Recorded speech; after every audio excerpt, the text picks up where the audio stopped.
राम राम। आज विषय है कि भगवान कौन है।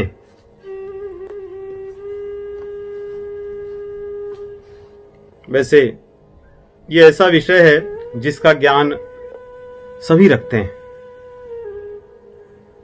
सभी रखते हैं इसलिए मैं कह रहा हूं कि मानव समाज ने अधिकतर ऐसा मान रखा है कि इस विषय में उसको कहीं और से ज्ञान अर्जित करने की आवश्यकता नहीं है। वो जानता है और पूर्ण रूप से जानता है,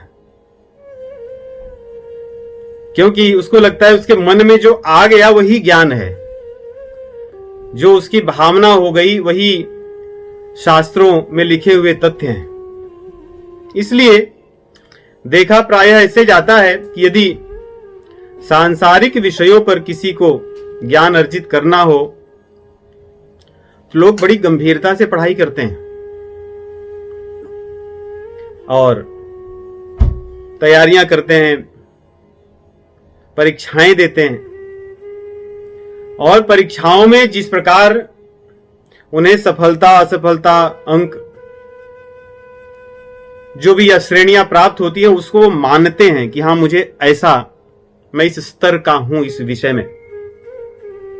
यदि कोई कॉन्फ्रेंस हो या वाद विवाद वाद संवाद प्रतियोगिता हो, वहां पर कोई भी व्यक्ति उस विषय पर बिना अच्छे से पढ़े लिखे ज्ञान अर्जित किए जाता नहीं है। परंतु यह विषय ऐसा है कि भगवान के बारे में हर व्यक्ति जानता है। उसको कुछ भी कहो वो सुनता नहीं है, वो अपनी सुनाने के चक्कर में रहता है और अपनी धारणाओं को बदल नहीं पाता। कहीं यदि भगवान के विषय पर चर्चा हो, हर व्यक्ति वहां पे कहता है कि भाई सब माया है, सब कुछ एक ही है, हम जानते हैं ये चीजें ऐसी भगवान की लीला है।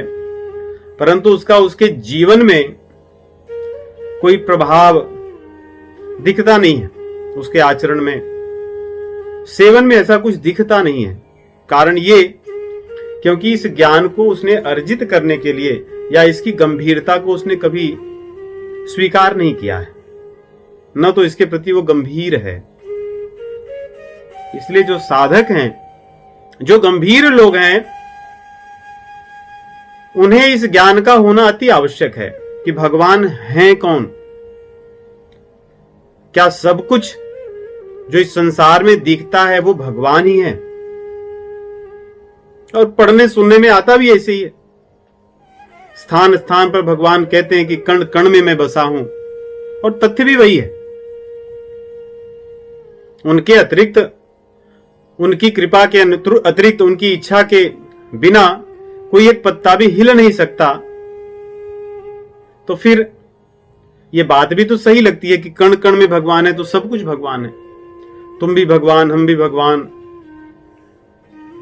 पत्थर ही भगवान, जल ही भगवान, और जो भी पशु पक्षी दिख जाएं सब भगवान। इसलिए हम किसी एक को भगवान मान लें और बस वही हम जान गए कि भगवान कौन है।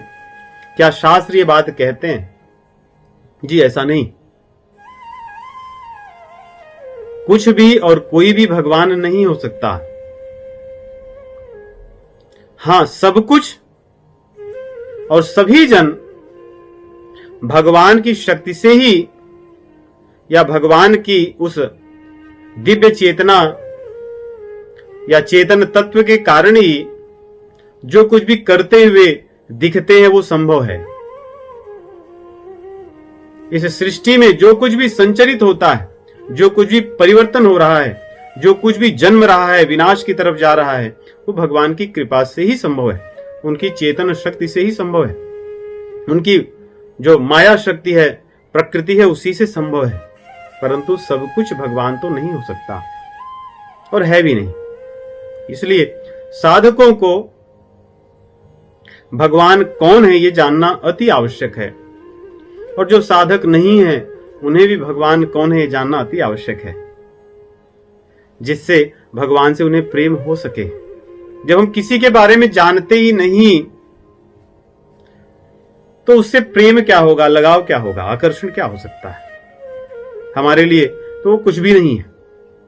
जैसे अगर किसी व्यक्ति के पास में कोई बड़े ही धनवान व्यक्ति हो, परंतु उसे यही नहीं पता कि ये धनवान है, वो उनको भी अपनी तरह निर्धन समझता रहे, तो कभी धन की महत्ता को समझ नहीं सकता, या उससे जीवन में जो सुख समृद्धि लाई जा सकती इस भाव को समझ नहीं सकता। इसलिए भगवान कौन है यह जानना सभी के लिए आवश्यक है। और भगवान कौन है यह बताएगा कौन, कहां से मिलेगा? मुझे मेरे मन में जो है वही मैं मान लूं कि भगवान है? नहीं, ऐसा नहीं है। हमारे शास्त्रों ने बताया है कि भगवान कौन है, और भगवान स्वयं बताते हैं कि भगवान कौन है। संसार में भी यदि कोई व्यक्ति अपने बारे में किसी को न बताए तो कोई कितनी भी कल्पनाएं करता रहे, अनुमान करता रहे, उनके बारे में यथावत नहीं जान सकता कि वो कौन है, उन्हें क्या अच्छा लगता है, उनकी भावनाएं क्या है, उनका स्वरूप क्या है, उनके अंदर कौन से गुण हैं। तो भगवान स्वयं अपने बारे में बताते हैं। शास्त्रों में सर्वत्र यही कहा गया है, भगवान अपने बारे में स्वयं बताते हैं, अन्यथा उन्हें कौन जान सकता है। भगवत गीता में तो कहते हैं न में विदुह सुरगुणा, जो सुरगणा देवता लोग हैं वे भी मुझे नहीं जानते, महर्षि भी मुझे नहीं जानते, जब तक मैं बताता नहीं हूं। इसलिए भगवान कहते हैं अर्जुन को कि तू मेरा प्रिय है, मैं तुझे बताता हूं, मैं तुझे जो बताऊंगा उससे तू मुझे जान जाएगा। रामचरितमानस में भी भगवान श्री रामचंद्र जी वन में जब होते हैं, वाल्मीकि जी से पूछते हैं कि मैं कहां रहूं। उसी प्रश्न के उत्तर में वाल्मीकि जी एक सिद्धांत कहते हैं प्रभु वैसे आपको जान कौन सकता है जब तक आप निश्चय करके उसको बता न दें। आपके जानने के पश्चात, बताने के पश्चात ही कोई आपको जान सकता है। सोई जानहि जेहि देहु जनाई, जानत तुम ही होए जाई। सोई जान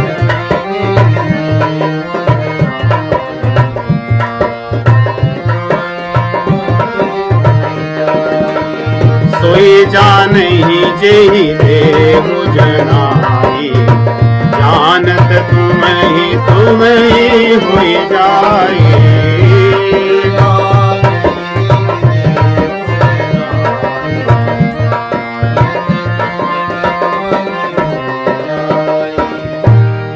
सोई जानहि जेहि देहु जनाई, जिसको आप जनाना चाहते हैं, बताना चाहते हैं, वो जान जाता है। तो भगवान किसको बताना चाहते हैं? क्या वो स्वयं चुनते हैं? जी नहीं, स्वयं भी चुनते हैं, और जब अधिकारी होता है तो भगवान बताते हैं, जो सुनने जानने की चेष्टा रखता है। जब हम सुनना जानना नहीं चाहेंगे तो भगवान हमें नहीं जनाते कि वो कौन है। तो यदि जब भगवान जनाते हैं तो अपने बारे में क्या जनाते हैं, उसकी हम चर्चा करेंगे। देखिए, भगवान जो शब्द है ये अपने आप में ही भगवान की व्याख्या करता है। जैसे धनवान, विद्यावान, गुणवान, शीलवान, अर्थात जिसके पास शील है वो शीलवान है, विद्या है वो विद्यावान है, गुण है वो गुणवान है। वैसे ही जिसके पास भग है वो भगवान है। अब ये भग क्या है? 6 प्रकार के भग हैं। भग अर्थात ऐसी चीज जिसको सभी पाना चाहते हैं। कोई ऐसा व्यक्ति सृष्टि में नहीं है जो इसको नहीं पाना चाहता। हर व्यक्ति चाहता है कि उसके पास भग हो। इसका मतलब ये नहीं कि भगवान बनना चाहता है, लेकिन भगवान की तरह बनना चाहता है, क्योंकि भगवान का अंश है वो। ईश्वर अंश, जीव अविनाशी है ना, हम भगवान के अंश हैं, इसलिए हम उनके जैसे बनना चाहते हैं, उनको पाना चाहते हैं। इसलिए जो भग है उन भगों को हम भी चाहते हैं। तो ये 6 भग क्या हैं? पहला है यश, श्री, ज्ञान, वैराग्य, धर्म या बल और ऐश्वर्य। ये 6 भग हैं। तो ये तो बहुत से लोगों के पास होते हैं, तो क्या वो भगवान हो गए? नहीं। एक एक भग की जो सबसे ऊपरी सीमा है वो जिसके पास होती है वो भगवान है। और ये 6 जिसके पास है, ऐसा नहीं किसी एक के पास बहुत अधिक यश है तो भगवान हो गया।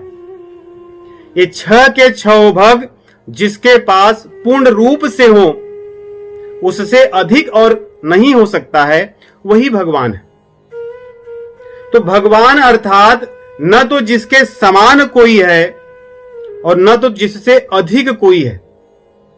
भगवत गीता में भी यह बात आती है। जब अर्जुन भगवान जी को देखते हैं तब वो कहते हैं कि प्रभु आपके न तो समान और न तो आपसे अधिक मैं किसी को देख रहा हूं।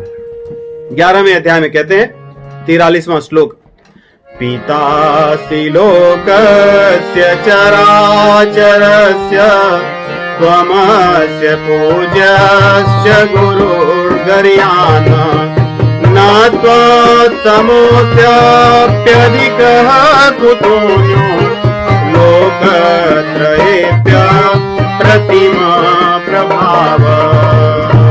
न त्वत्समोऽस्याप्यधिकः कुतोऽन्यः, न तो आपके समान कोई है और न तो आपसे अधिक कोई है। तो जिसके पास ये भग, यश, श्री, ज्ञान, वैराग्य, बल, ऐश्वर्य, जिसके पास सबसे अधिक हो, उतना किसी के पास ना हो, न तो उससे अधिक हो, वही भगवान है। 6 के 6 जिसके पास हो। रामचरितमानस में भी आता है। ऋषि मुनि कहते हैं भगवान को देखकर, कहते हैं तुम समान अतिशय नहीं कोई, तुम समान ताकर शील यसन कस होई। उसका शील या गुण ऐसा क्यों न हो जिसके समान और जिससे अधिक कोई है ही नहीं। जहि समान अतिशय नहीं कोई,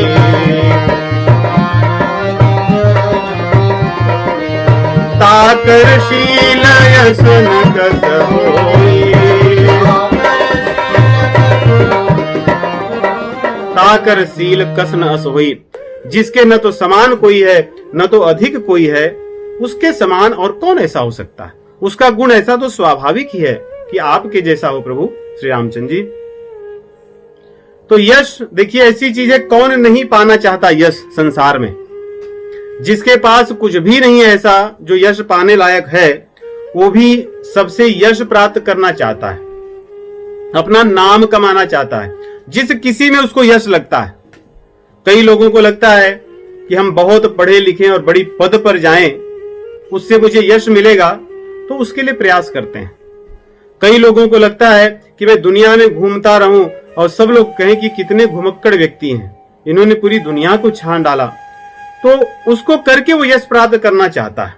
नहीं, इसीलिए तो कई बार आजकल वर्चुअल टूरिज्म भी फैला हुआ है। आप स्थान का नाम बता दीजिए, अपने कुछ फोटो दे दीजिए, वो सब कुछ आपको बना करके एक वीडियो दे देंगे कि आप यहाँ यहाँ गए थे, यहाँ यहाँ घूमे, यहाँ यहाँ आप रहे, ऐसी ऐसी चीजें खाए, और फिर आप उसको अपने मित्रों को सबको भेज करके बताते रहिए कि मैं यहाँ गया था, फिर मैं यहाँ गया, फिर वहां से यहाँ गया। उसमें यश लेते रहिए। और पूरा जो सोशल मीडिया का जो पूरा तामझाम है, वो किस लिए है वास्तव में? यश ही प्राप्त करने के लिए तो है। आदमी उसमें समझ में आए ना आए कुछ चीजें को फॉरवर्ड कर दे। कभी कभी ऐसे भी महान लोग हैं कि दूसरों की चीजें ले करके थोड़ा सा उसमें आगे पीछे करके फिर अपना पोस्ट कर दें। वाह, आप तो इतना सब लिखते हैं आपके पास ऐसे ज्ञान है। क्यों? क्योंकि हम यश प्राप्त करना चाहते हैं। आपको संसार में कोई भी व्यक्ति ऐसा नहीं मिलेगा जो यश को न प्राप्त करना चाहता हो। ये सिद्धांत है, क्योंकि ये भग है। और हम भगवान के अंश हैं तो हम उसको प्राप्त करना चाहते हैं। लेकिन सोचिए, कोई कितना भी यशवान क्यों न हो, कोई कितना भी प्रसिद्ध क्यों न हो, क्या भगवान से अधिक प्रसिद्ध है क्या कोई? नास्तिक लोग भगवान को न माने लेकिन जानते तो हैं कि हाँ कोई भगवान है, तभी तो कहते हैं कि मैं उसको नहीं मानता। आप दुनिया के किसी कोने में चले जाइए, किसी भी मतलब आदिवासियों के स्थान में चले जाइए जहां किसी प्रकार की संचार व्यवस्था नहीं है, उन्हें भी पता है कि भगवान हैं। और यहां तक कि इतना भी पता है कि भगवान ऊपर है। दुनिया का ऐसा कोई समाज नहीं जो कहता है कि भगवान नीचे है। नहीं, भगवान का यश ऐसा है कि उन्हें कोई माने न माने, किसी रूप में मानने वाला हो, लेकिन जानता है उनके बारे में कि भगवान हैं। और ये भी जानता है, कहता है कि ऊपर है, ऊपर वाला। ऐसा यशवान कौन होगा? और उनके नाम कितने हैं? उनके नाम कितने, ये सोचिए। ऐसा उनका यश व्याप्त है दुनिया में कि उनके नाम ही नाम सर्वत्र हैं। जहां जाए वहां उनका नाम सुनने को मिलता है। भले ही किसी भी नाम से जानता हो, लेकिन कहते तो हाँ वही वाला, हाँ वही, वो जो सबसे ऊपर है, जो सबसे श्रेष्ठ है। ये भगवान का यश है, जिसका यश सबसे अधिक हो। और श्री, जिसके पास श्री हो। सभी लोग श्री प्राप्त करना चाहते हैं। मेरे पास अधिक से अधिक धन हो, लक्ष्मी हो, कौन नहीं चाहता? हो सकता है कुछ लोगों के लिए लक्ष्मी रुपए के रूप में, डॉलर के रूप में, स्वर्ण के रूप में, डायमंड के रूप में, आजकल तो बहुत विविध प्रकार की करेंसीज चली हैं, उनके रूप में। लेकिन पाना तो सभी चाहते हैं। लेकिन क्या भगवान से अधिक किसी के पास श्री हो सकती है क्या? कोई कितना भी श्री वाला हो, भगवान के श्री का एक अंश भी उसके पास संभव है क्या? हम देखते हैं कैसे आप संसार में कोई भी चीज किसी भी देश में किसी के द्वारा बनाई हुई हो, manufactured by so and so, made in this country, जो भी आप पढ़ें लिखें, वो व्यक्ति जिन भी वस्तुओं से बनाया है वे सारी वस्तुएं आती हैं तो इस धरती से, पृथ्वी से। ये धरती क्या उसने बनाया है क्या?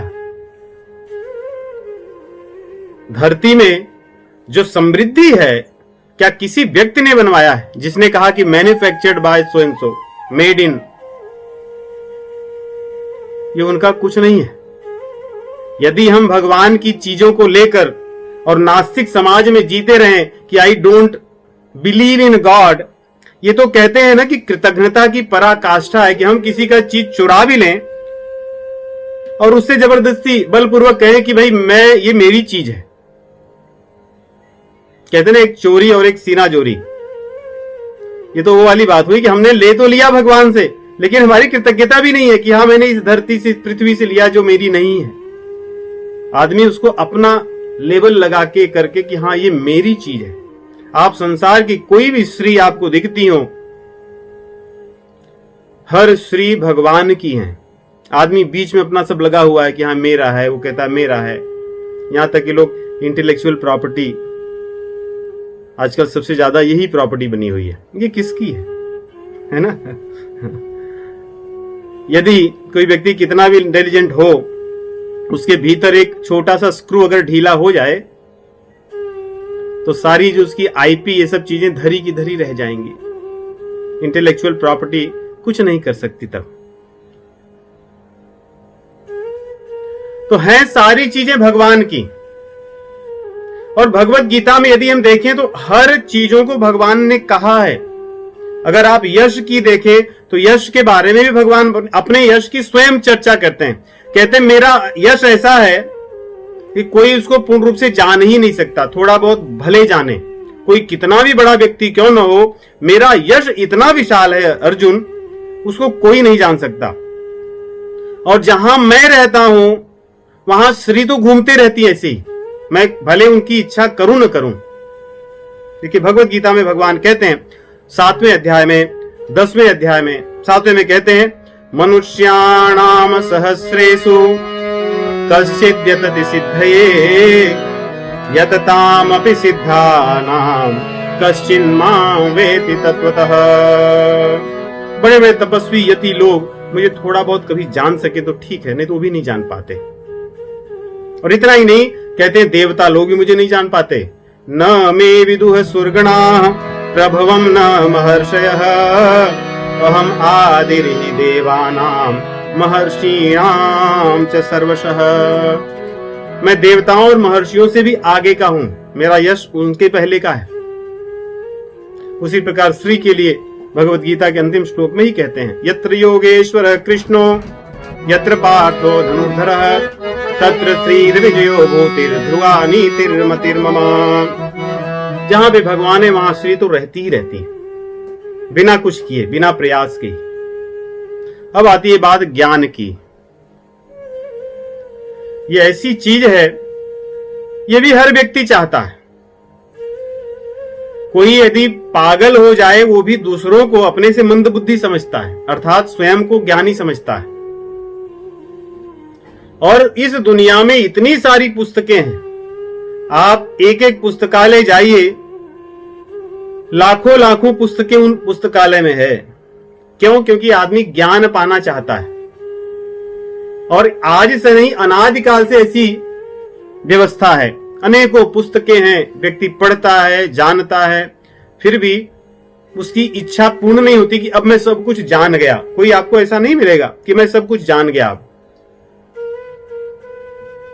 क्योंकि ऐसा भग है भगवान का ज्ञान जो अनंत है।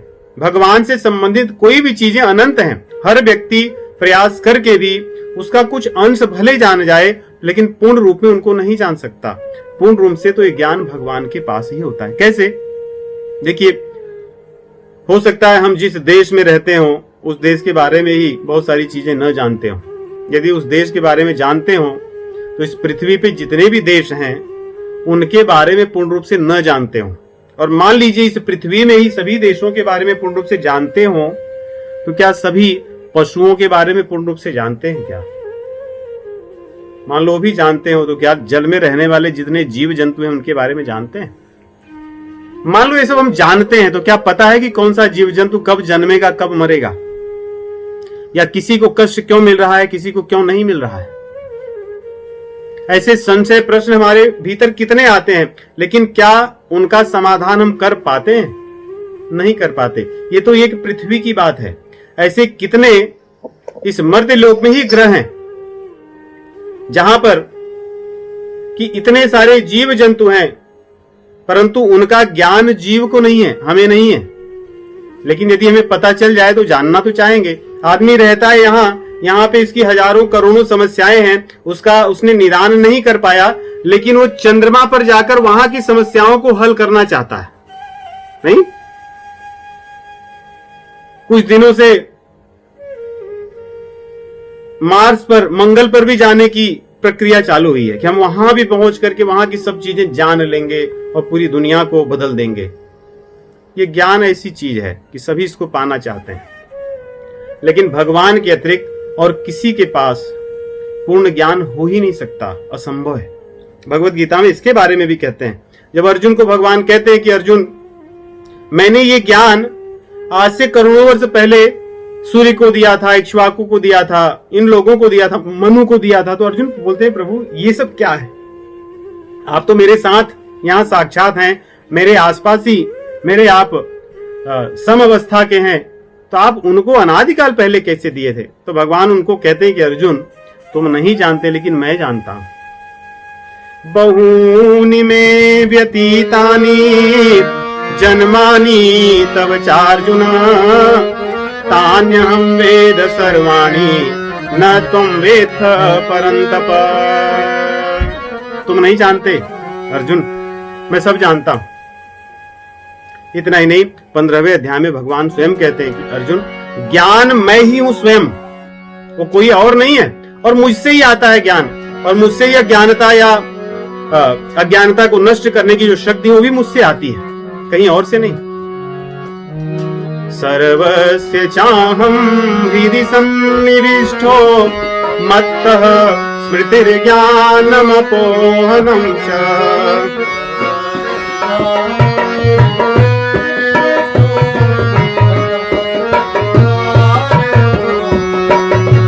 वेदैश्च सर्वैरहमेव वेद्यो वेदान्तकृतवेदविदेव चाहम्।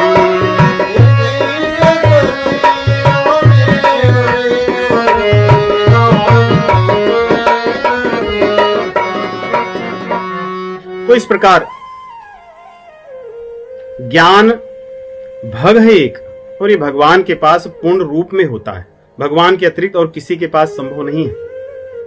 आगे यदि हम बल देखें, बल कौन नहीं चाहता? हर आदमी बलवान बनना चाहता है। अगर कभी किसी को कह दो कि भाई आपके पास उतना बल नहीं है, लोगों को बुरा लग जाता है। सब बलवान बनना चाहते हैं, भले उनके पास हो या न हो, लेकिन भगवान कहते हैं कि भैया बल मुझसे ही आता है और मेरे अतिरिक्त अन्य कहीं स्थान पे बल है ही नहीं इतना।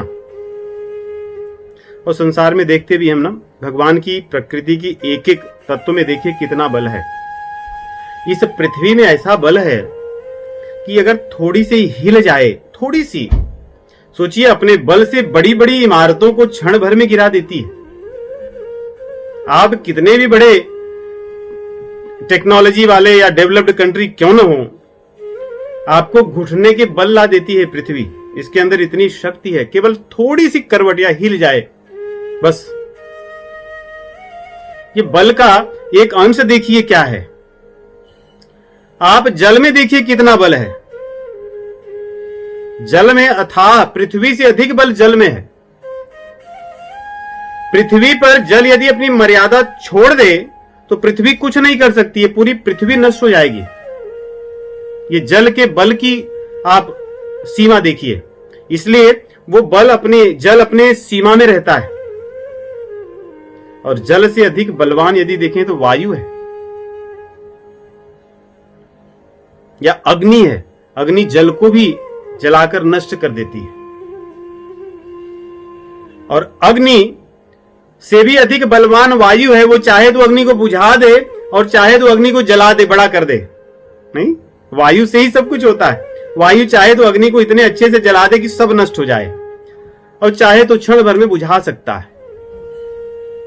जल को बहा ले जाए, पृथ्वी को तोड़ दे, उड़ा दे, कुछ भी नष्ट कर सकता है। इतनी शक्ति भगवान की प्रकृति के एक एक तत्व में है। उसी प्रकार भगवान के जीवों में कितना बल है। देखिए इस पृथ्वी पर जो जीव हैं, इतना विशाल हाथी, घोड़े, जल में रहने वाले बड़े बड़े जो जलचर जंतु हैं, शार्क मछलियां कितनी विशाल होती हैं, बड़ी बड़ी जहाजों को हिला देने वाली होती है। अजगर जो बड़े बड़े जानवरों को ऐसे ही पकड़ के निगल जाए, ये बल है। ये तो इस पृथ्वी पर जीव जंतुओं का, तत्वों का बल है।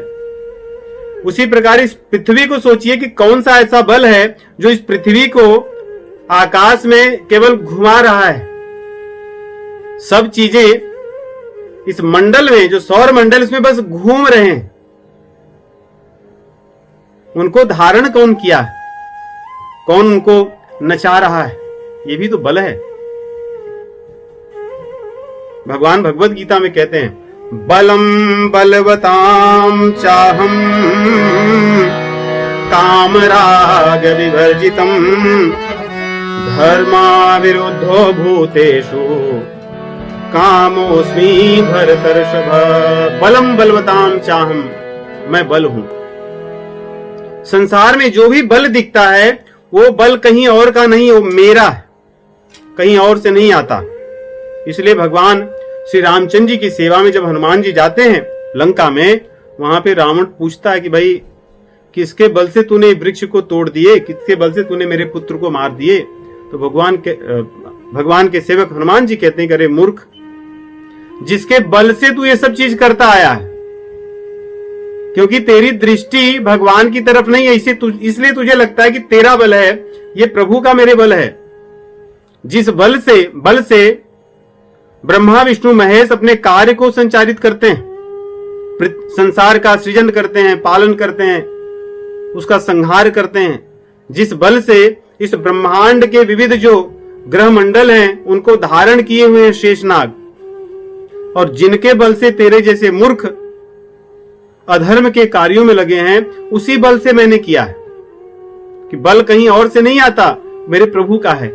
तो बल जो भग है ये भी भगवान का है।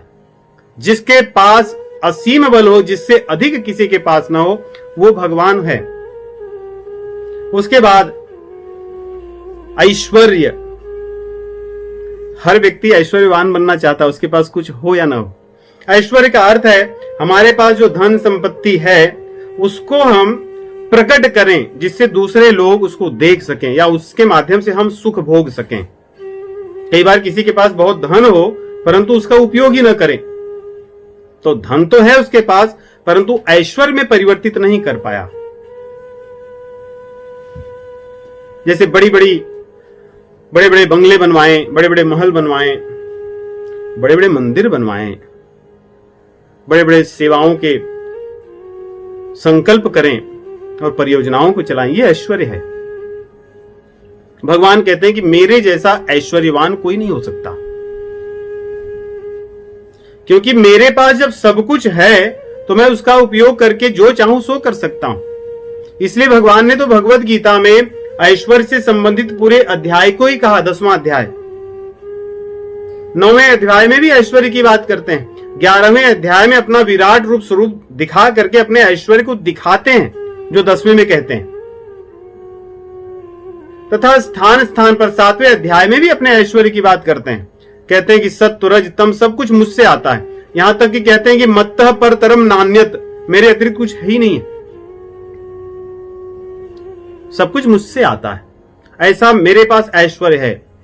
और ये भी कहते हैं कि ये जो सब चीजें हैं ये मेरे एक अंश से प्रकट होती हैं। ऐसा नहीं कि मेरे पास सब कुछ खत्म हो गया, अब मेरे पास कुछ नहीं बचा, ऐसा मैंने कर दिया, तो ये मेरे एक अंश से होता है।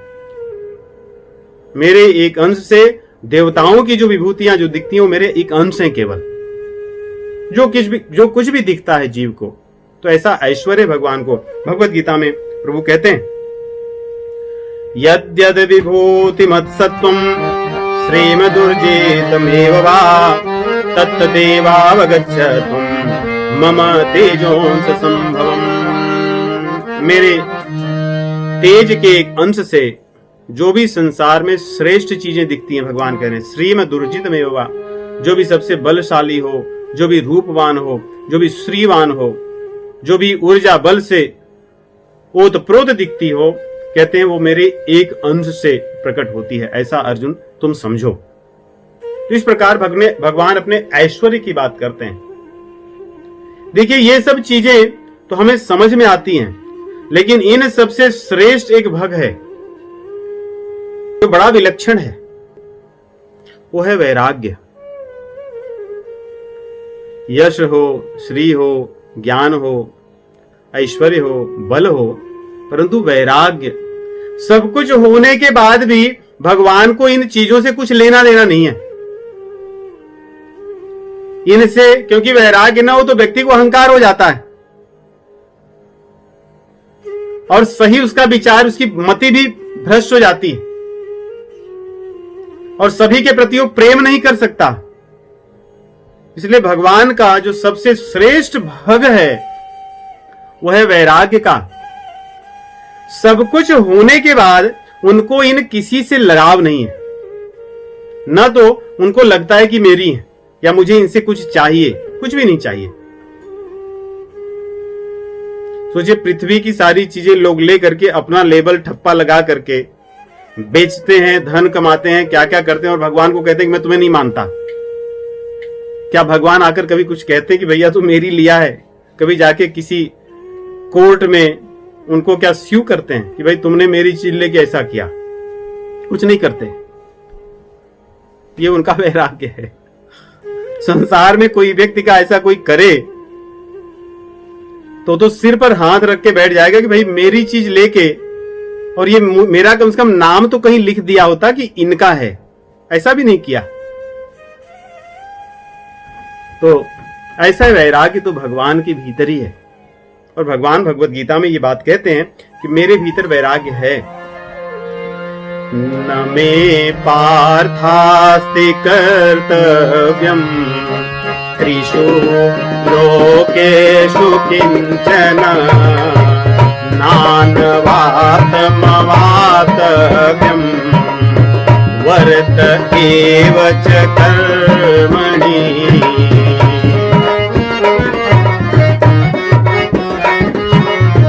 न मां कर्माणि लिम्पन्ति न मे कर्म फले स्पृहा इति मां योऽभिजानाति कर्मभिर्न स बध्यते कर्मभिर्न स बध्यते।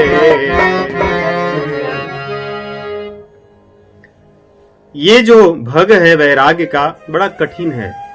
भगवान एक बात कहते हैं भगवत गीता में, इसी भग से संबंधित है, जिसको समझने में और पालन करने में जीव का पूरा जीवन बीत जाता है। और सबसे प्रसिद्ध श्लोक है भगवत गीता का 2 अध्याय का 47वां श्लोक। नहीं, भगवान 2 अध्याय के 47 श्लोक में कह रहे हैं इसी बात को लेकर, कर्मण्येवाधिकारस्ते मा फलेषु कदाचन मा कर्म फल हेतुर्भुर् मा ते संगो स्वकर्मणि। भाई कर्म कर दूं वैराग्य भाव से, अर्थात कर्म के फल में स्पृहा न रख, जो कि भगवान यहां कहे न में कर्म फले स्पृहा, मुझे किसी भी कर्म के फल में कुछ नहीं लगता, मुझे कुछ लेना देना नहीं है, बस काम कर देता हूं। न माम लिम्पन्ति कर्माणि, मुझे न तो किसी कर्मों से आसक्ति या स्नेह है, ऐसा वैराग्य भाव मेरे भीतर है कि करता तो मैं सब कुछ हूं परंतु किसी से अपनत्व नहीं रखता, न तो किसी से फल की अपेक्षा रखता हूं, आशा रखता हूं। यही बात एक जीव को कह दी कि भाई तू भी ऐसे कर, लेकिन कितना कठिन है करना। उसमें तो भगवान कहते हैं कि कुछ फल मिलेगा तुझे, नहीं, ऐसा नहीं कहते तुझे फल ही नहीं मिलेगा। भगवान ने उसमें ऐसा नहीं कहा, कहे कि फल मिलेगा लेकिन तेरी इच्छा के अनुरूप मिले, ऐसा नहीं है। लेकिन फिर भी कितना कठिन है। इसलिए जो वैराग्य है ये भग बहुत कठिन है। तो ये जो 6 भग जिसके भीतर सबसे श्रेष्ठ पूर्ण रूप से हो वही भगवान है, भगवान और कोई नहीं हो सकता। इसके अतिरिक्त सतचित आनंद जिसके भीतर हो, जो सदैव हो, ऐसा नहीं कि जिसका आज है कल नहीं है, जो सदैव रहने वाला, जो नित्य हो, जिसका कभी विनाश नहीं हो सकता, जिसकी कभी पराजय नहीं हो सकती, वो भगवान है। और चित्त अर्थात ज्ञान, जिसको सब कुछ पता हो, जो सब कुछ जानता हो और सब समय जानता हो। ये बड़ी बात है। हम कभी सो जाते हैं तो हमें क्या याद रहता है क्या? कई बार तो ऐसी भी परिस्थिति होती है, व्यक्ति बीमार हो, उठे तो उसको कुछ चीजें धीरे धीरे याद आती कि मैं कहां हूं, उसकी अच्छा मैं यहां सोया था। ये भी व्यक्ति भूल जाता है उठने के बाद भी। सोने की बात तो छोड़ दीजिए, इसलिए हमारे यहां कहते हैं कि सोया और मुया एक ही समान होता है। सो गया तो उसको क्या पता क्या है। लेकिन चित, सत चित, चित अर्थात भगवान को ज्ञान सब चीजों का सब समय पूर्ण रूप से रहता है। और आनंद, भगवान को कभी चिंता या कुंठा नहीं होती, इसलिए उनके धाम को भी वैकुंठ कहते हैं, कि जहां पे कुंठा ही नहीं है, जो आनंद में रहते हैं। नहीं, भगवान अपना मस्त है, सब अपनी लीला में घूम रहे हैं, उनको कोई चीज की चिंता नहीं। इसे भगवान की लीलाओं में भी कई बार ऐसा लगता है कि सब कुछ वहां युद्ध चल रहा है, भगवान यहां आराम से बैठे हैं। महाभारत में भी ऐसी दिखता है। अब यहाँ पे युद्ध है, अर्जुन जी की स्थिति ऐसी हो, आराम से बैठे हैं, सुन रहे हैं और हंस रहे हैं और कह रहे हैं कि क्लैब्यम मास्म गमः पार्थ। कोई ऐसा कह दे तो हम तो उससे जीवन भर बात नहीं करें कि मेरे उस दुख के समय में आप कैसी बात कर दिए। क्लैब्यम मास्म गमः पार्थ, आप मेरे हितैषी है कि कौन है? आप तो मेरे दुख के समय में आनंद ले रहे थे।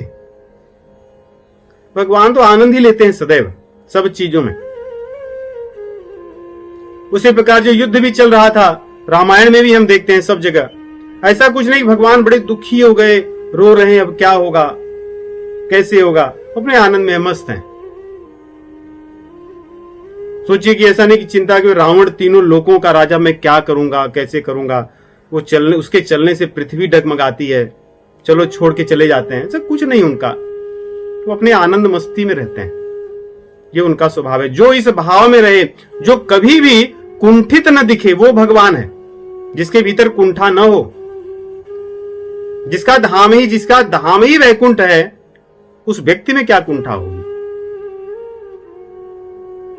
इसके अतिरिक्त भगवान के कुछ और लक्षण हैं जो शास्त्रों में कहे गए। भगवत गीता के एक श्लोक से हम समझ सकते हैं वो लक्षण क्या है।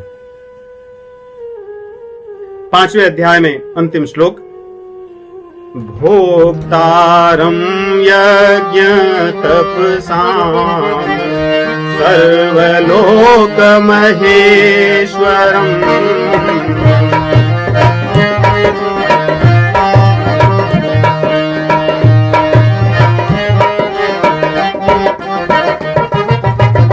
सुहृदं सर्वभूतेषु ज्ञात्वा मां शान्तिमृच्छति।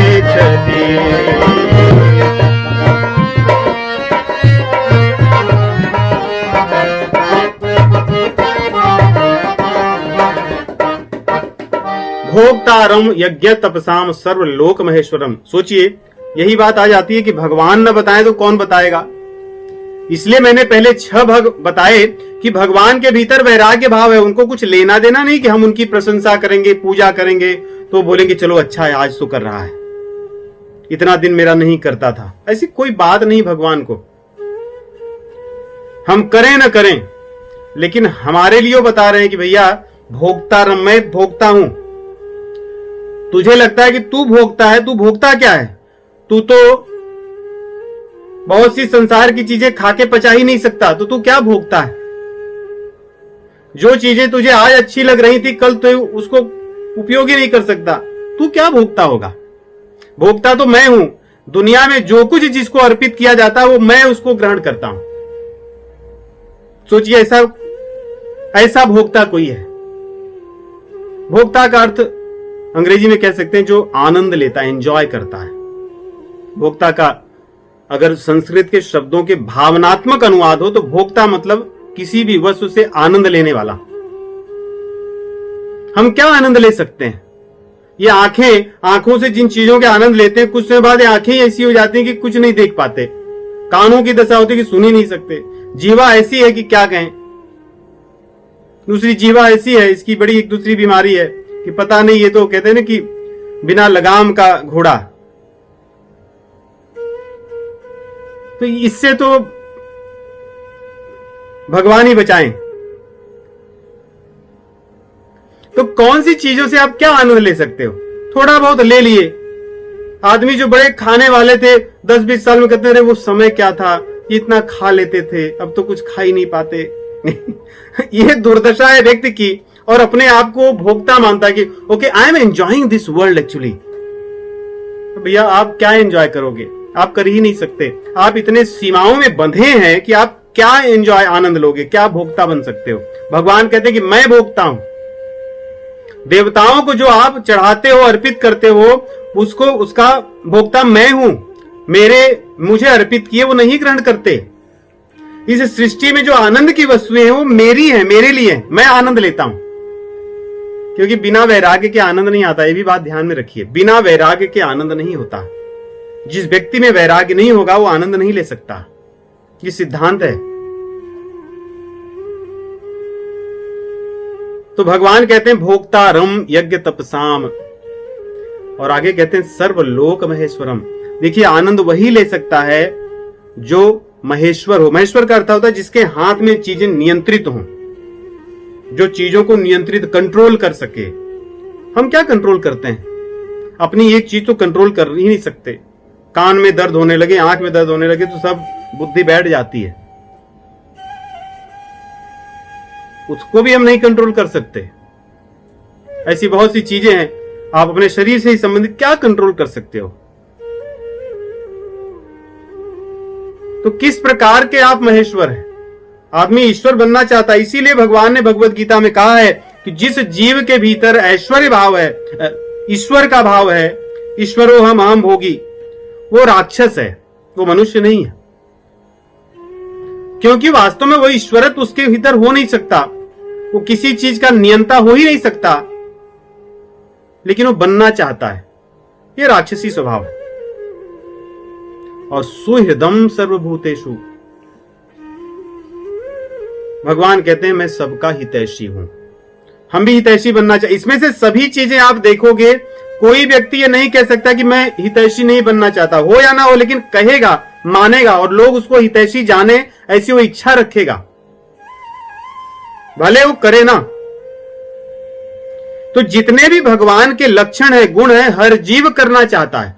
वो भोक्ता बनना चाहता है, वो नियंता बनना चाहता है, वो दूसरों का हितैषी बनना चाहता है। लेकिन भगवान कहते हैं कि मैं हूं वास्तव में, क्योंकि सभी मेरे हैं, मुझे किसी से कोई आशा नहीं है। हितैषी हम उन्हीं के बन सकते हैं जिनसे हम कुछ चाहें ना। जब चाहने लगते हैं तो स्वार्थ का संबंध होता है। इसलिए भगवान कहते हैं कि जो भगवान को जान जाएगा, यहां पे कहते हैं ज्ञात्वा माम, मुझे जान करके शांतिम पृच्छति, मुझको जान करके जीव शांति को प्राप्त करता है।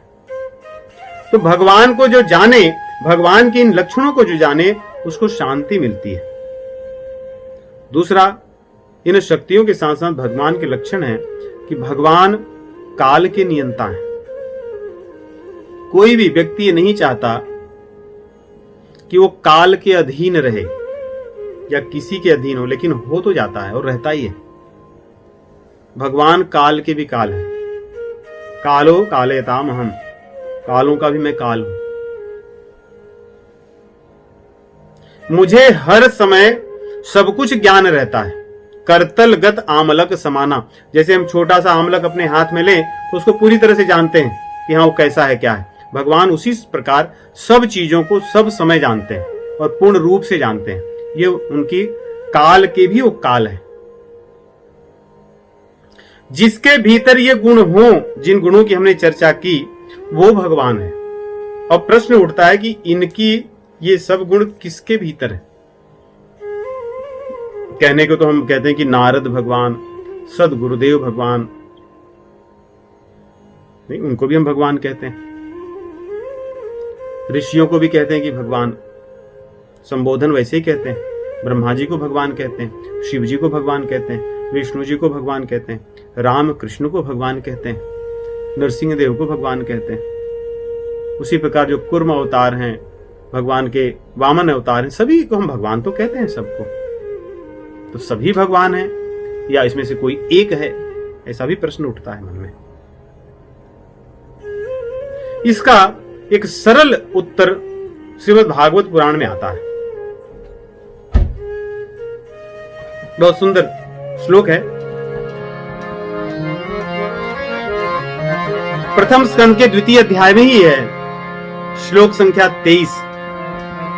कहते हैं यहां पे, सत्वं रजस्तम इति प्रकृतेर्गुणास्तैः युक्तः परः पुरुष एक इहास्य धत्ते स्थित्यादये हरिविरंचि हरेति संज्ञा श्रेयांसि तत्र खलु सत्व तनो नृणाम स्युः। कि भगवान तो एक ही है। जो परात पर ब्रह्म जो तत्व है वो तो एक ही है। देखिए, भगवान 10 नहीं हो सकते। ऐसा नहीं कि स्पर्धा चल रही है कि ये भी भगवान है, अब कल ये अगर जीत जाएंगे, इनके पास अधिक हो जाएगा तो फिर ये भगवान बन जाएंगे, फिर अगर इनसे कोई जीत गया। ऐसी भी कुछ लोगों की मान्यताएं नहीं, आप पढ़ोगे, उन चीजों में हम नहीं जाते। परंतु जहां पर ज्ञान पूर्ण रूप से नहीं है, वहां पे भगवान के मार्ग में चलने वाले लोगों में ऐसी भी मान्यताएं और ज्ञान प्रचलित हैं कि भगवान तथा अन्य में स्पर्धा रहती है, फिर जब वो जीत जाते हैं फिर ऐसा होता है वैसा होता है, ऐसा कुछ नहीं है। भगवान से ही सब कुछ आता है। भगवान तो एक ही है, एक, दो हो ही नहीं सकते। दो हुए तो जीव हुए, भगवान एक ही है। इसलिए नारद जी भी जब विवाह नहीं हो पाता, जब झुंझला जाते हैं तो कहते हैं ना कि परम स्वतंत्र न सिर पर कोई, परम स्वतंत्र न सिर आवहि मन ही करहु तुम सोई। आप परम स्वतंत्र हैं, उसके बाद तो कोई है नहीं, जो मन में आता सो करते हैं, आपको कौन रोकने टोकने वाला है। तो भगवान वही है वास्तव, उनको रोकने टोकने वाला कोई नहीं है, जो उनको मन में आता सो करते हैं। यही तो आनंद है उनका। आनंद तो तभी हो ना कि जब जो मन चाहे सो करे। तो परम स्वतंत्र भगवान एक ही हैं, इस बात को हृदय में धारण कर लीजिए। भगवान एक ही हैं, इसीलिए अनन्यता की बात कही गई है। फिर हमारे उपनिषद कहते हैं कि भगवान एक ही हैं, जो परात्पर ब्रह्म, परब्रह्म, परात्पर परब्रह्म जो भगवान हैं एक ही हैं। फिर अनंत कैसे हैं? अलग अलग लोग अलग अलग क्यों कहते हैं? हमारे उपनिषद में, ऋग्वेद में वास्तव में आता है, कहते हैं इंद्रम मित्रम वरुणमाग्निमाहुरथो दिव्यः स सुपर्णो गुरुद्मान एकम सद्विप्रा बहुधा वदन्ति अग्निम यमम मातरिश्वानमाहु। इसका छोटा सा अंश सभी जानते हैं। एकम सत विप्राह बहुधा वदन्ति, एक ही सत्य है। भगवान का दूसरा नाम सत्य भी है, इसलिए भागवत पुराण के पहले ही श्लोक में कहते हैं सत्यम परम धीमहि। भगवान का नाम सत्य है। तो यहां पे कह रहे हैं ऋग्वेद में एकम सत विप्रा बहुधा वदंती, एक ही सत्य है, एक ही भगवान है, उनको विप्राह, यहां पे विप्राह कह रहे हैं, मूर्खों की बात नहीं कर रहे हैं, विद्वान लोग, विप्र लोग, ज्ञानी लोग उनको अनेक प्रकार से कहते हैं। बहुधा, बहुधा, इसको ध्यान दीजिए, बहुधा अर्थात बहुत प्रकार से कहते हैं, है तो एक ही। यहां पे भागवत पुराण में भी यही कह रहे हैं, जो हमने श्लोक कहा पहले स्कंद के दूसरे अध्याय का 23वां श्लोक, सत्वम रजस तमः इति प्रकृतेः गुणाः तैः युक्तः परः पुरुष एक इहास्य धत्ते स्थित्यादये हरि विरिंचि हरेति प्रज्ञा संज्ञाः। कहते हैं कि सतोगुण, रजोगुण, तमोगुण, ध्यान रखिए, ये तीन गुणों के कारण या तीन गुणों के कार्य को करने के लिए भगवान तीन प्रकार के दिखते हैं या तीन प्रकार के स्वरूप धारण करते हैं। ऐसे सोचिए, सतोगुण के लिए, पालन करने के लिए सतोगुण होना आवश्यक है।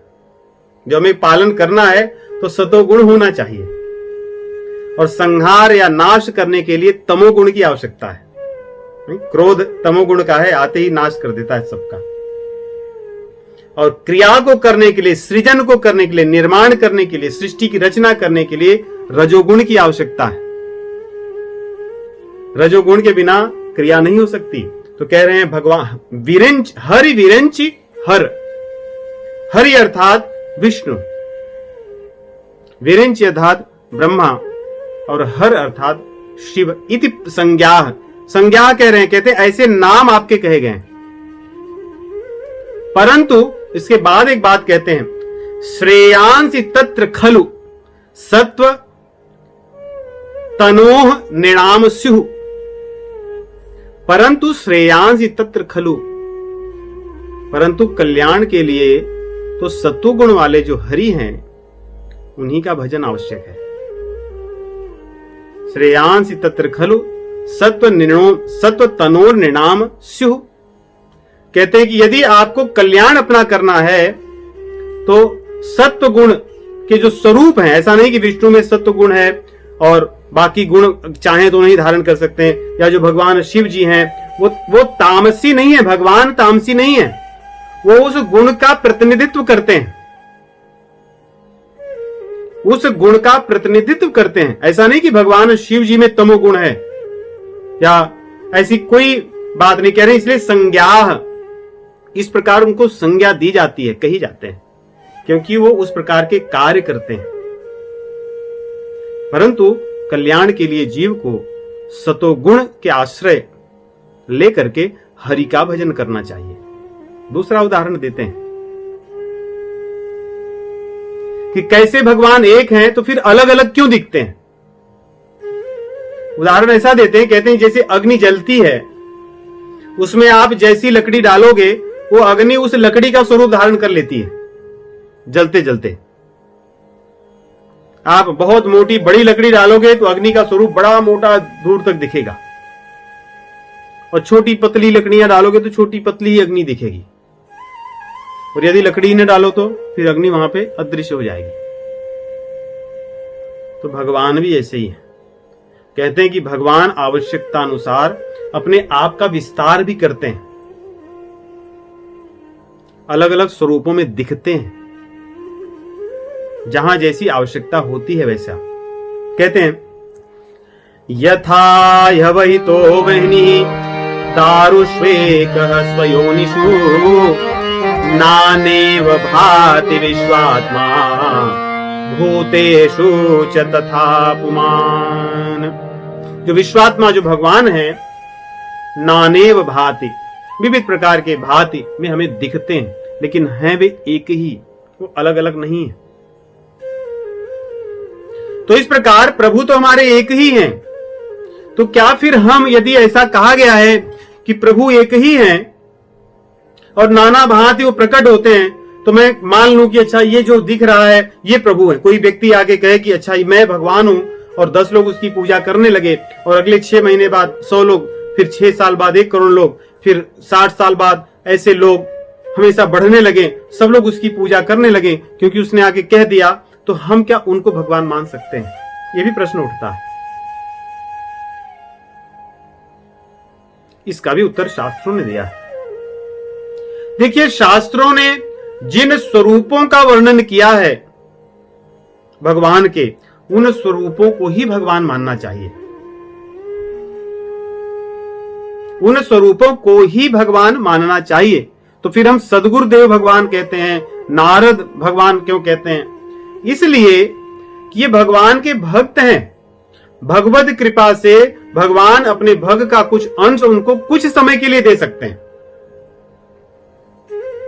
जैसे भगवान ब्रह्मा जी का स्वरूप धारण करते हैं अपने रजोगुण से, तो अपना क्रिया करने के बाद फिर ब्रह्मा जी भी चले जाते हैं, ब्रह्मा जी रहते नहीं,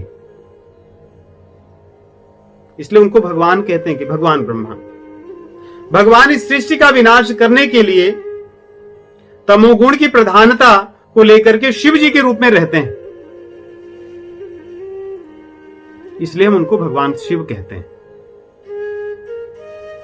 और विष्णु को भी इसलिए भगवान कहते हैं क्योंकि सतोगुण की प्रधानता को लेकर के या सतोगुण का प्रतिनिधित्व करते हुए भगवान उस स्वरूप में रहते हैं। इसलिए सर्वत्र हमारे शास्त्रों में कहा गया है कि भगवान तो एक ही हैं, कहीं उनको आदि नारायण कहा गया है। देखिए, ये बहुत गहन विषय है और ये शास्त्रार्थ के विषय है और सभी शास्त्र सम्मत हैं, वेदों से सम्मत है। आदि नारायण को आदि कहते हैं कि यही परात्पर ब्रह्म है। हमारे शास्त्रों में उसके भी प्रमाण हैं। भगवान श्री रामचंद्र जी ये आदि परात्पर ब्रह्म है, इसके भी प्रमाण है। भगवान श्री कृष्ण आदि परात्पर पर ब्रह्म, इसके भी प्रमाण है। वास्तव में ये एक ही हैं, राम कृष्ण नारायण ये एक हैं, ये अलग हो ही नहीं सकते और अलग है ही नहीं। जिस व्यक्ति के भीतर ये भेद दिखता है वो आध्यात्मिकता पर कभी, आध्यात्मिकता के शिखर पर कभी नहीं पहुंच सकता, क्योंकि भेद दिखने पर अनन्य भाव कभी हो ही नहीं सकता। और जहां भी भजन की बात कही गई है, अनन्यता की बात कही गई है। भगवत गीता में जहां जहां भजन की बात कही गई है वहां अनन्यता की बात कही गई है। अनन्यता होने पर ही भगवत कृपा होती है। तो राम, कृष्ण, नारायण ये तीनों एक ही हैं। आगे शास्त्रों में आता है क्योंकि इन्होंने विष्णु का स्वरूप धारण किया और उससे सृष्टि को चलाते हैं।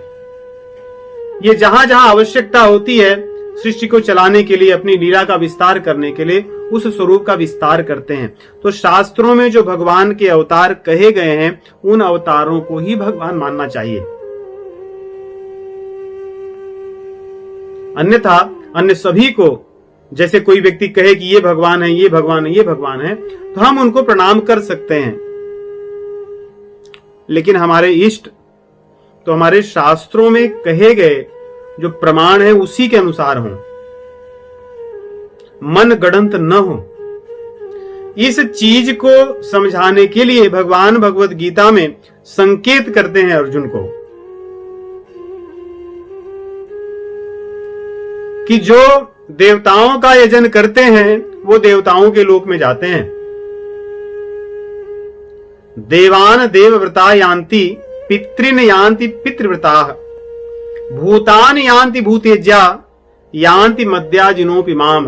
देखिए भगवान के शब्द हमें चेताने के लिए हैं कि भैया तू किसी को भगवान मान के मत पूजा कर। देवता जो 10वें अध्याय में विभूतियां कही गई हैं, या जितने भी देवगण हैं भगवान की विभूतियां हैं, अर्थात भगवान ने उनको उस कार्य के लिए वो शक्तियां प्रदान की हैं। पद हैं, सूर्य हैं, चंद्र हैं, वायु हैं, अग्नि हैं इत्यादि। इसलिए हम उनको सूर्य भगवान कह सकते हैं, इंद्र भगवान कह सकते हैं। लेकिन भगवान ने उनको जब तक भगवत्ता दी है तभी तक वो भगवान है उस पद पर।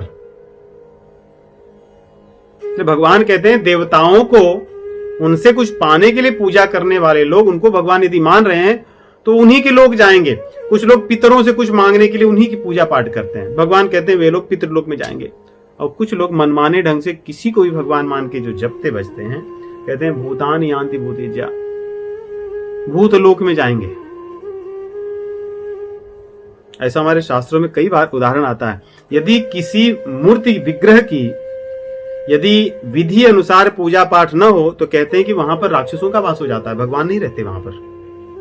तो लगेगा तो हमें कि हम भगवान की पूजा कर रहे हैं, लेकिन वास्तव में हम राक्षसों की, भूतों की पूजा करते हैं और फिर हम उनकी पूजा करके भूतलोक में जाते हैं। भूतान यान्ति भूतेज्या, लेकिन भगवान कहते हैं यान्ति मद्याजिनोपि माम, मेरा भजन करने वाले लोग मेरे पास आते हैं। तो भगवान के कई अवतार हैं, कई स्वरूप हैं। 24 अवतार कहे जाते हैं, हम सब जानते हैं। 10 अवतार कहे जाते हैं। ये भगवान के अवतार हैं, ये भगवान के स्वरूप हैं, यही भगवान है। इन्हीं को भजने से, जैसे भागवत पुराण में कहें कि श्रेयांसि तत्र खलु सत्व तनोर नृणाम स्युः, जो हरि हैं उन्हीं का भजन करो। हरि के जो अवतार हैं उन्हीं का भजन करो, उन्हीं के भजन से हमारा कल्याण होगा। वे ही भगवान है। इसलिए जैसे रामायण में आप देखोगे, वाल्मीकि रामायण का आरंभ इसी से होता है। नारद जी पूछते हैं, वाल्मीकि जी पूछते हैं नारद जी से कि कौन ऐसे जो भग की हमने चर्चा की, यश, श्री, ज्ञान, वैराग्य, बल, ऐश्वर्य, इन्हीं की, इसी को घूम फिर करके पूछते हैं कि कौन बलवान है, नीतिवान है, दृढ़वान है, धर्मवान है, जिसके भय से पूरे देवता डरते हो, जिसके भय से संपूर्ण सृष्टि डरती, कौन है वो? यही प्रश्न से आरंभ वाल्मीकि रामायण होता है। उसी का उत्तर नारद जी वाल्मीकि जी को देते हैं, कहते हैं यही जो अवध प्रांत में रह रहे हैं, जो अयोध्या के राजा हैं, वही है वो, कोई और नहीं। भगवत गीता में तो भगवान बार बार बताते हैं कि भैया मैं ही भगवान हूं। इसलिए बताते बताते जब अर्जुन को समझ में नहीं आया तो अंत में भगवान कहते हैं भैया यथेच्छसि तथा कुरु, जो तेरी इच्छा हो कर तू। मुझे जो बताना था मैंने बता दिया। तब अर्जुन थोड़े से तिल मिलाए तो भगवान ने कहा कि ऐसा है, सर्वधर्मान परित्यज्य माम एकम शरणम व्रज, तू बाकी सब चीजें छोड़कर मेरे पास आ जा, मैं सब कुछ कर दूंगा। अहम त्वा सर्व पापेभ्यो मोक्षयिष्यामि मा शुचः, मैं तेरा सब ठीक कर दूंगा, चिंता मत कर तू। तो भगवान बताते कि मैं हूं भगवान। रामायण में भी श्री रामचंद्र जी भी बताते हैं अपने मुख से, क्योंकि भगवान के अतिरिक्त और भगवान के बारे में कोई नहीं बताता। रामायण में जहां भी दो भक्तों की बात चलती है या जहां पे भगवान और भगवान के भक्त बात करते हैं, वहां भगवान उनको बताते हैं कि मैं भगवान हूं, मेरी भक्ति करो। रामचंद्र जी अयोध्या वासियों को उनके साथ जब बैठते हैं, राजा बनने के बाद बातचीत करते हैं, अपने गुरुजी से जब मिलते हैं, उनको कहते हैं कि भैया आप सब लोग मेरा भजन करो,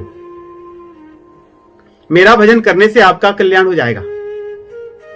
लक्ष्मण जी जब अरण्य कांड में भगवान की चरण सेवा करते हुए उनसे प्रश्न पूछते हैं, माया के बारे में, जीव के बारे में, ब्रह्म के बारे में, उनको बताते हुए भगवान कहते हैं कि लक्ष्मण मेरा भजन करो, मेरा भजन करने से तुम्हारा कल्याण होगा। तो भगवान स्वयं बताते हैं कि मैं भगवान हूं, मेरा भजन कीजिए, उससे तुम्हारा लाभ होगा। और काकभूषुंड जी भी भगवान श्री रामचंद्र जी की जब कथा बताते हैं गरुण जी को, तो उसमें कहते हैं कि भगवान तो वही है, और इसीलिए उनको कहते हैं कि तुम ही आदि खग मसक प्रजंता, नभ उड़ा ही नहीं पावही अंता। इसी से पता चल जाता है कि आगे की जितनी बहुत सारी चौपाइयां लिखे हैं, कह के कि करुणों जो सुंदरता काम की है, भगवान की सुंदरता के सामने फीकी है। दुर्गा जी शक्ति की अवतार हैं, शत्रुओं का नाश करती हैं। ऐसी करोड़ों दुर्गा जो शत्रुओं का नाश करती हैं, भगवान के एक अंश के से प्रकट होती हैं। धनवान कुबेर हैं, ऐसे सैकड़ों करोड़ों कुबेर का जो धन है, भगवान के एक अंश श्री से भी कम है। इस पृथ्वी तत्व से लेकर के आकाश तत्व की जो शक्ति है, जो पूरी सृष्टि को तहस नहस करने की क्षमता रखती है, भगवान श्री रामचंद्र जी के एक अंश का जो बल है, उससे प्रकट होता है। ये बात काकभूषुंड जी बताते हैं 291 में 92 में, लेकिन आरंभ जो करते हैं उसी में सब बीज बता देते हैं कि भैया तुम ही आदि खग मसक प्रजंता,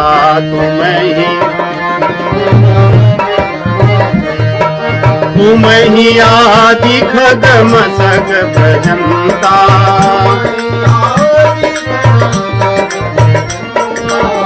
नभ उड़ाहि नहीं पावहि अंता,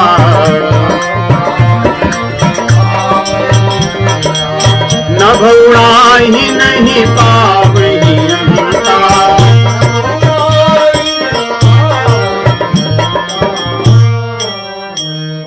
तुम ही आदि खग मसक प्रजंता, आप जैसे मसक और बड़े बड़े जो पक्षी आदि हैं, कहते हैं आप कितना भी आकाश में उड़ लो, क्या आकाश को कभी पा सकते हो क्या? वैसे ही भगवान के जो भग हैं, यश श्री ज्ञान वैराग्य बल धर्म या ऐश्वर्य, इसका कभी कोई था पा सकता है, कभी उसके समान कोई हो सकता है? ये असंभव है। इसी प्रकार रामायण में, हमारे पुराणों में, हमारी भगवत गीता में, उपनिषदों में बताया गया है कि वो वही हैं। इसलिए हमें उन्हीं को, हमारे राम कृष्ण नारायण और उनके जो अवतार हैं, यही हमारे भगवान हैं।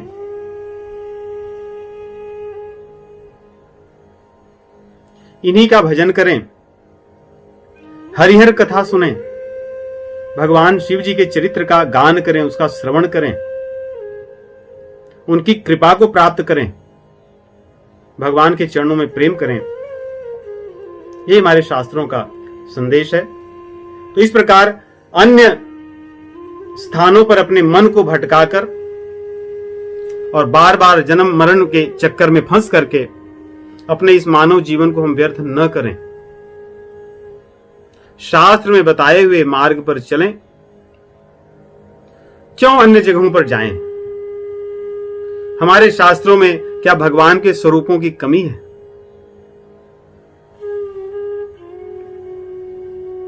मतलब आदमी कितने भगवान से लगाव लगाता है, एक ही से लगाता है ना, कोई कैसा भी क्यों ना हो।